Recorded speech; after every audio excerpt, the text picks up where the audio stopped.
Ես ողջունում եմ մեր բոլոր ռադիո լսողներին եւ ռադիո դիտողներին, դուք դիտում եւ լսում եք Գործարար Ալիք, տաղավարում աշխատում է Լիաննա Խաչատրյանը, այսօր խոսելու ենք շատ հետաքրքիր թեմայի շուրջ Ամերիկայի Միացյալ Նահանգների պատմության, մեր հյուրն է Տիգրան Եփրեմյանը, պատմաբան միջազգայնագետ, բարև ձեզ։ Բարև ձեզ։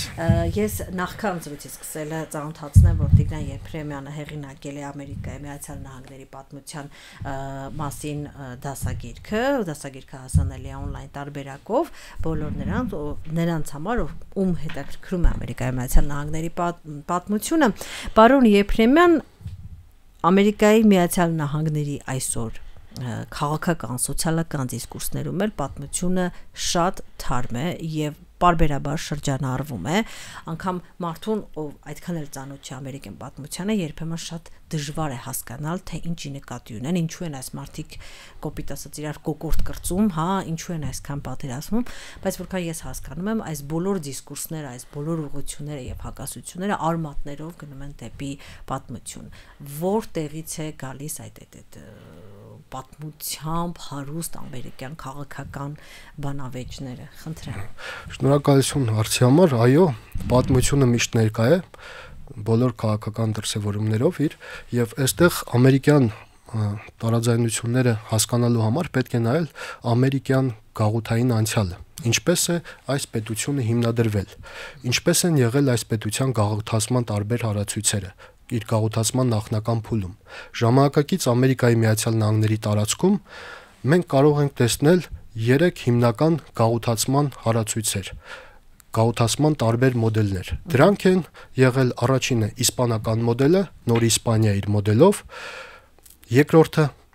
Նոր Ֆրանսիա մոդելը, եւ ֆրանսիացիները հիմնադրեցին Մոնրեալ եւ Քվեբեկ քաղաքները եւ Նոր Ֆրանսիա գաղութը,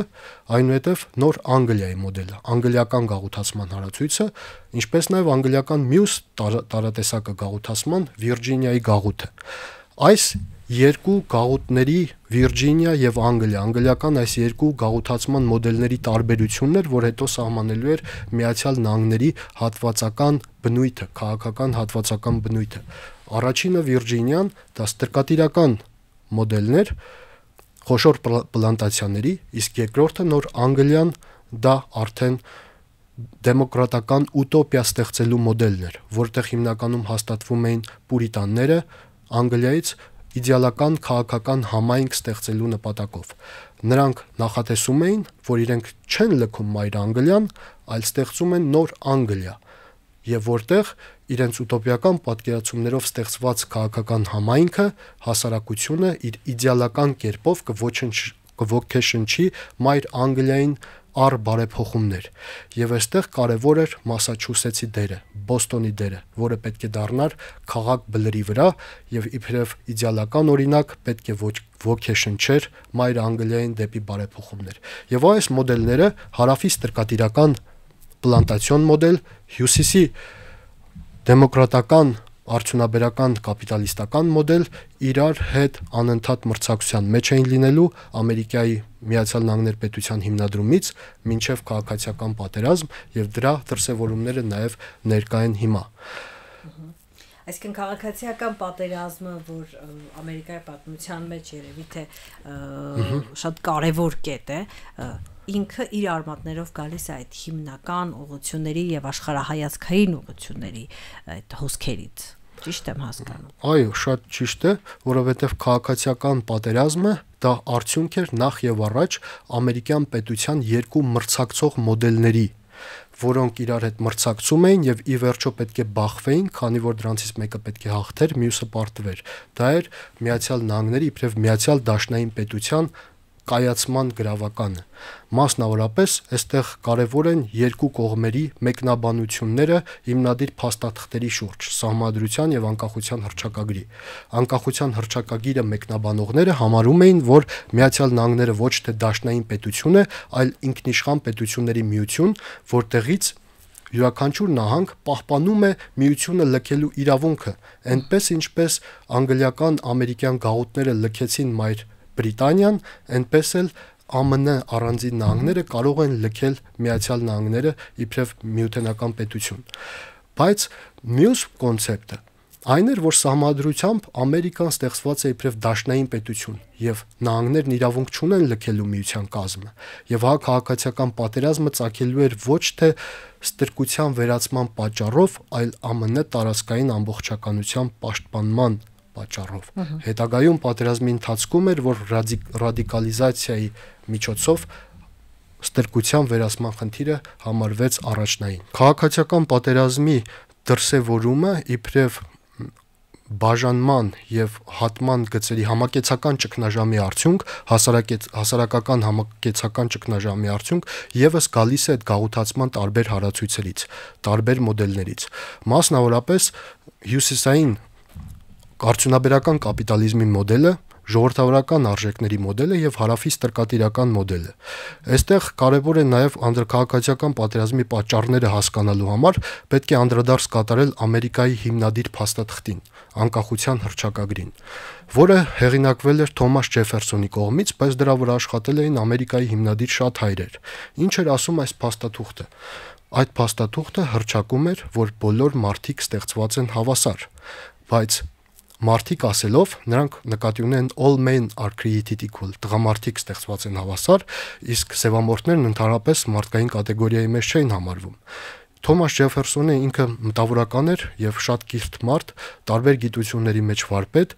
եւ ինքը սևամորթների հիմնախնդիրը իր ուրույն կերպով էր նայում, որ նրանց հնարավոր չէ քաղաքակրթել, առաջ էր քաշում պոլիգենեզի տեսությունը, որ կարող է սևամորթներն ունենան առանձին ծագում, եւ սևամորթների հարցի լուծումը շատ հիմնադիր հայրեր եւ շատերը հետագայում համարելու էին ազատագրումից հետո սևամորթների նրանց Աֆրիկա վերադարձը։ Եվ ահա այս նախագծերի արդյունքում էր, որ Աֆրիկայում պետք է ստեղծվեր Լիբերիա պետությունը։ Եթե նայեք Լիբերիայի դրոշին, կտեսնեք ԱՄՆ դրոշն է, իսկ Լիբերիայի մայրաքաղաքը Մոնրովիա, Ջեյմս Մոնրոյի անունով, ԱՄՆ նախագահ։ Եվ ահա այս կերպը երկու մոդելների տարբերությունն էր բերելու բախմանը, բայց այստեղ խնդիրը ոչ թե մարդու իրավունքների եւ սևամորթների ազատագրության մեջ էր, այլ Վաշինգտոնում ամերիկյան քաղաքական համակարգում քաղաքական իշխանության մեջ, թե ում վերահսկողության տակ կլինի Վաշինգտոնը, հյուսիսի արդյունաբերական կապիտալիստական ազատ նահանգների, թե հարավի ստրկատիրական նահանգների։ Եվ ահա խնդիրը հատկապես սկսեց սրվել, երբ որ ԱՄՆ-ն սկսեց տարածվել դեպի արևմուտք, յուրացնելով եւ քաղաքակրթելով վայրի արևմուտքը։ Մինչ ամերիկյան նահանգների թիվն աճում էր դեպի արևելք, գլխավոր հարցն այն էր, թե նոր միացող նահանգները ինչպիսի հասարակարգով կմիանան միությանը։ Կլինեն նրանք ստրկատիրական, թե կլինեն նրանք ազատ, որովհետև սրանից էր կախված նաև ժամանակաշրջանի երկու տարբեր գաղափարախոսությունները, մասնավորապես ազատ առևտուր, թե մերկանտիլիզմ։ Եվ ահա այս հակադրություններն էր։ Հյուսիսի առևտրաարդյունաբերական նահանգներին հետաքրքրում էր բարձր տարիֆները սահմանների վրա, որպեսզի իրենց արտադրանքը մրցակցային լինի, իսկ հարավի ստրկատիրական նահանգներին հետաքրքրում էր բաց սահմանները, ազատ առևտուրը, քանի որ իրենց բամբակը արտադրած արտանվում էր հիմնականում Եվրոպա։ Սա մեկ։ Մյուս կողմից պետք է այստեղ նկատի ունենանք նաև անկախության հռչակագրի մյուս կարևոր մեկնաբանումը ստրկության հիմնախնդրի մասին եւ ընդհանրապես նահանգների իրավունքների մասին։ Արդյոք Միացյալ Նահանգները ինքնիշխան պետությունների միություն էր, թե դաշնային պետություն։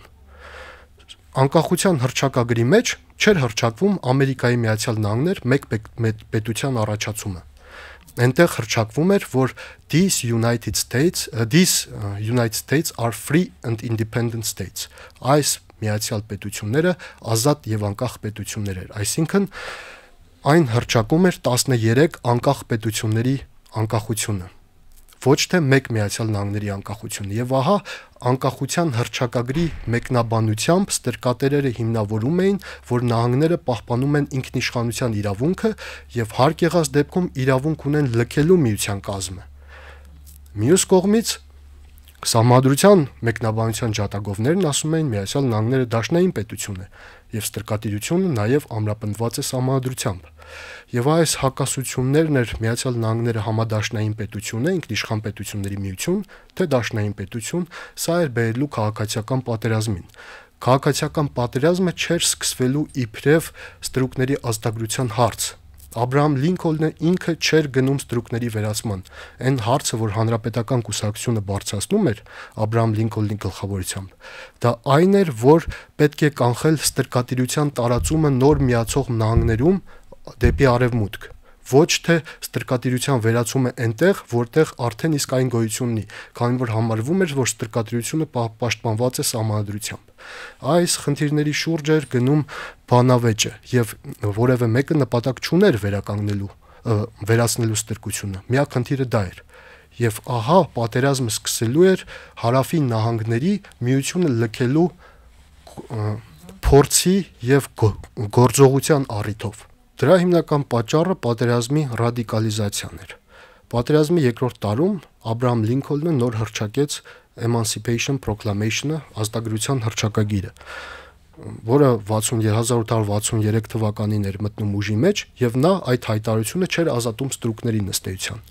Այդ ազատագրության հռչակագիրը նրա մասին էր, որ հռչակագիրն ազատում է համադաշնության տարածքում Ամերիկայի համադաշնային նահանգների տարածքում ստրկությունը, բայց այն նահանգները, որոնք ստրկատիրական էին, բայց հավատարիմ էին մնացել միությանը, այնտեղ ստրկատիրությունը չէր վերացնում, եւ նույնիսկ մայրաքաղաք Վաշինգտոնում չէր վերացվում ստրկատիրությունը այդ հռչակագրով, բայց ստրկատիրության մասին վերացվելու մասին խոսույթը գնաց ավելի առաջ ընթացավ այն պատճառով, որ ստրկատիրության վերացումն էր միայն սկսեց ընկալվել իբրև միության փրկության միջոց, եւ պատերազմը ռադիկալիզացրեց ամերիկյան հասարակությունը։ Ահա պատերազմից հետո էր միայն, որ պետք է սահմանադրության մեջ ուղում մտցվեր եւ ստրկատիրությունը վերացվեր։ Իսկ ընթացքում դա ամենևին դրա անհրաժեշտությունը չեն գտնում, որովհետև կար նաև սահմանային նահանգների հարցը, հարավի եւ հյուսիսի միջև, այն ստրկատիրական նահանգները, որոնք հավատարիմ էին մնացել միությանը։ Եվ Աբրահամ Լինքոլնը չէր ուզում նրանց դրդել միանալ հարավին, ամերիկյան համադաշնային միությանը, քանզի եթե նրանք միանային հարավին, հարավի անվերապահ կապիտուլյացիան կարող էր հարցականի տակ դնել, կարող էր պատերազմը ավարտել, ասենք, փոխզիջումով։ Կարող էր լինել երկու Ամերիկա, Ամերիկայի Միացյալ Նահանգներ եւ Ամերիկայի Համադաշնային Նահանգներ։ Եվ ահա այս նուրբ քաղաքականությունն էր, որ հնարավորություն տվեց հասնել հարավի անվերապահ կապիտուլյացիային եւ վերականգնել Միացյալ Նահանգների ամբողջականությունը։ Այդուհանդերձ պատմական հետքի իմաստով մենք այսօր էլ չէ ունենք մեծ հաշվով երկու Ամերիկա,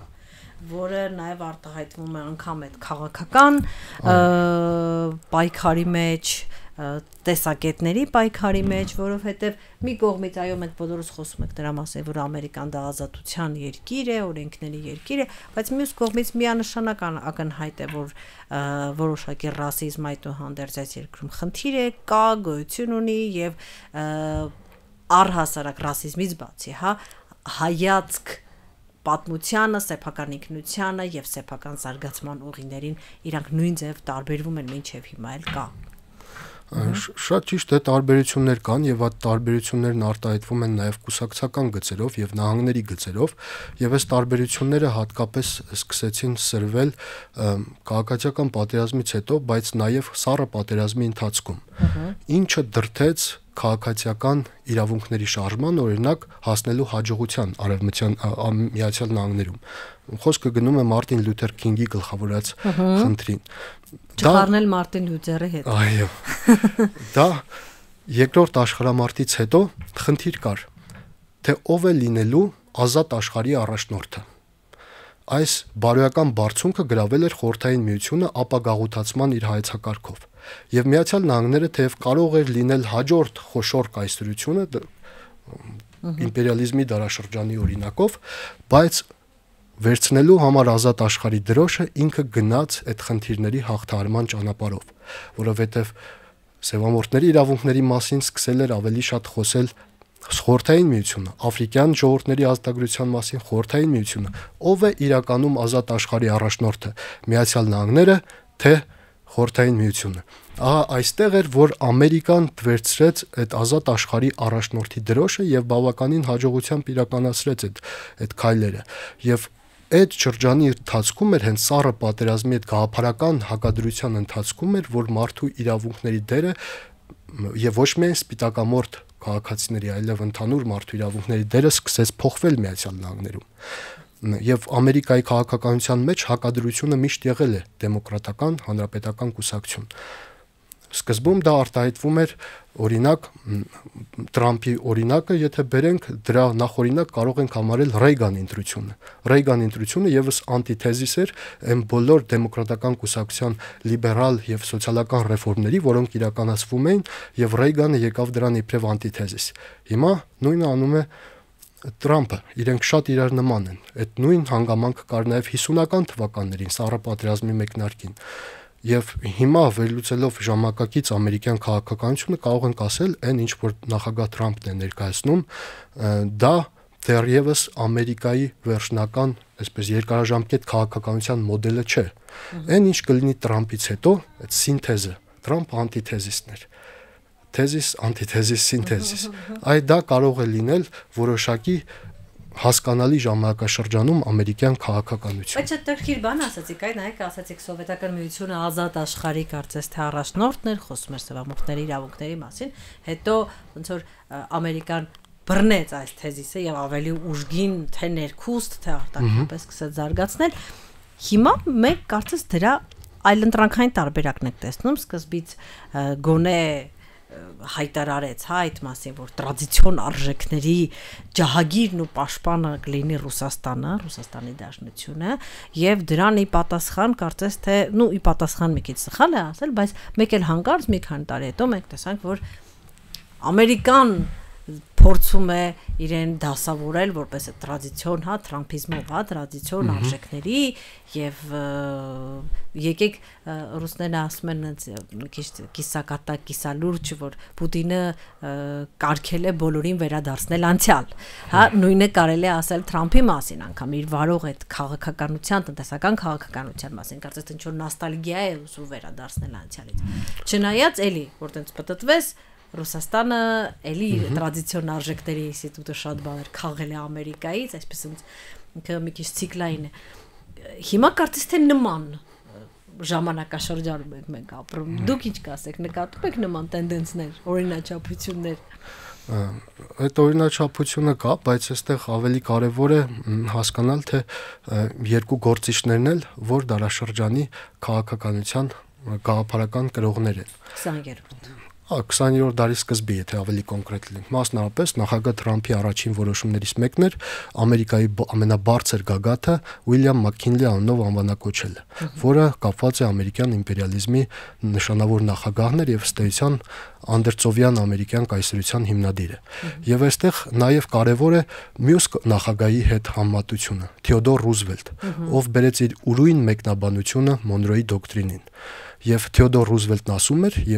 եթե արևմտյան կիսագնդի այն պետությունները, ովքեր անկարողություն են ցուցաբերում ապահովել անվտանգությունը, Ամերիկայի Միացյալ Նահանգների պարտքն է իբրև քաղաքակիրթ պետություն միջամտելու եւ կարգ հաստատելու։ Եվ այս համատեքստում կարեւոր է արևմտյան կիսագնդի երկու տարածքների հետ կապված ամերիկյան քաղաքականությունը ժամանակակից։ Մեկը Գրենլանդիան է, մյուսը Պանամայի ջրանցքը։ Մասնավորապես, ինչ ասվում Գրենլանդիայի ուղղությամբ։ Ասվում է, որ Դանիան ըստ էության 20-րդ դարում ընդհանրապես եւ հիմա էլ չի կարողանում եւ չի կարող ապահովել Գրենլանդիայի անկախություն, անվտանգությունը, ինչը ամերիկյան անվտանգության համար չափազանց կարեւոր է։ Հետևաբար, Միացյալ Նահանգների պարտականությունն է ապահովել արևմտյան կիսագնդի։ Որ ամեն օր ինչ որ ավազակախմբեր հարձակվում են Գրենլանդիայի վրա, շատ անվտանգության տեսակետից ծանր երկիր է, այո։ Իրականում անվտանգության տեսակետից կարող է լինել սառուսնելի հալվելու դեպքում, որովհետև այդ առումով ամբողջ աշխարհակաղակական տեսությունը եւ մոդելը, որը կառուցված է եղել վերջին 300 տարում, Սառուցյալ օվկիանոսի հալոցքը կարող է փոխել բոլոր նախագծերը, տեսություններն ու մոդելները եւ այդ իմաստով դրա նշանակությունը կարող է բարձրանալ։ Մասնավորապես հյուսիսարևմտյան ծովային ուղին, ծովային ուղիները, որոնք երկու անգամ կրճատում են, ասենք Չինաստանից ապրանքների գալը Եվրոպա այդ ծովային ուղիներով եւ այլն, բացի այդ օգտակար ռեսուրսների հանածոների օգտագործման խնդիրը։ Իսկ Տրամպը ինչ ասում է, եթե 300 տարի առաջ դանիացիներ մի քանի նավերով եկել են եւ ձկնորսական գյուղեր են հիմնել Գրենլանդիայում, դա նրանց իրավունք չի տալիս 2 միլիոն քառակուսի կիլոմետր տարածքը համարել իրենց է։ Գաղութացված տարածք է, հետեւաբար մենք կարող ենք ավելին անել այդ ժողովրդի համար, որը 50 քանի հազար է, 56,000 է եւ այդ բնակավայրերի միջև ձկնորսական նույնիսկ ճանապարհներ չկան։ Մյուսը Պանամայի ջրանցքն է։ Անցած շաբաթ Պանամայի հետ կնքվեց հատուկ պայմանագիր, որը հաստատեց ամերիկյան ռազմանավերի եւ օգնական նավերի առաջինը եւ ազատ սկզբունքով անցումը Պանամայի ջրանցքով, այսինքն արտահերթ եւ անվճար։ Սա ճնշման ներքո էր ըստ երևույթին, բայց սա ըստ երևույթին լիարժեք վերականգնեց ԱՄՆ վերահսկողությունը Պանամայի ջրանցքի հետ կապված, որը պայմանավորված էր նաեւ այսպես կոչված չինական վտանգով։ Շատ լավ, մեր հաղորդումը մոտենում է ավարտին, մեր ժամանակը ավաղ է, այդուհանդերձ ձեր կարծիքով դուք տեսեք ասացիք, մենք այսպես ձևակերպեմ հարցը, մենք տեսանք ամեն անգամ բախումից հետո, այդ պատմական ուղղությունների բախումից հետո որոշակի ինչ-որ սինթեզի պրոցես, հա, բախում, սինթեզ, ու ինչ-որ նոր բան, բախում, սինթեզ։ Այս պահին ինչ է կարծում, հա, ես գիտեմ, որ ապագան տեսնել այնքան էլ շնորհակալ գործ չի, բայց արդյոք այս բախումների արդյունքում, որտեղ շատ են չէ խոսում դրա մասին, որ հեսա Ամերիկան քանդվելու է երկու մասի եւ մենք քաղաքացիական պատերազմի ականատես ենք դառնալու, բայց անգամ եթե բախումներ լինեն լուրջ, դա սինթեզի հնարավորություն եւ նոր Ամերիկայի Միացյալ Նահանգներ տեսնելու հնարավորություն գոնե ձեզ համար տալիս է։ Այո, տալիս է։ Ամերիկայի պատմությունը շատ է հակադրություններով, փլուզման վտանգներով, բայց Ամերիկան միշտ գտել է փոխզիջումը նորովին ներկայանալու եւ այն կոնցեպտները, որոնք դրված են եղել ամերիկյան պետության ստեղծման մեջ, այդ տրանսֆորմացիայի, կերպափոխության եւ էվոլյուցիայի հնարավորությունը տալիս են։ Թոմաս Ջեֆերսոնը Ամերիկայի հիմնադրման ժամանակներում Ամերիկան հռչակեց իբրև ազատության կայսրություն։ Եվ դա շատ պատկերավոր ձևով նաև խորհրդանշում է ազատության արձանը, որը Ամերիկան ապաստան է ազատության համար, Ամերիկան ոչ թե դասական կայսրություն է, այլ աշխարհի ազատության հույսը, եւ այս առումով այդ ունիվերսալ գաղափարաբանության առկայությամբ Ամերիկան իր մեջ ունի կերպափոխվելու եւ բազմաթիվ փոխզիջումների միջոցով բարեշրջման ենթարկվելու եւ դեռևս սա ամերիկյան դարաշրջանի վերջը չէ։ Շատ շնորհակալություն, իրականում զրույցը շատ հետաքրքիր է, իսկ թվում է մենք Էլի կհանդիպենք խոսելու մասին Ամերիկայի Միացյալ Նահանգների, քանի որ քաղաքականությունը մեզ թույլ չի տա, որ մենք մոռանանք աշխարհի թիվ 1 գերտերության մասին։ Ես մեր բոլոր ռադիոլսողների եւ ռադիոդիտողներին հիշեցնեմ, որ դուք դիտում եւ լսում եք Գործարար ալիք, այսօր մեր հյուրներ պատմաբան միջազգայնագետ Տիգրան Եփրեմյանը, տաղավարում աշխատեց Լիաննա Խաչատրյանը։ Շնորհակալություն։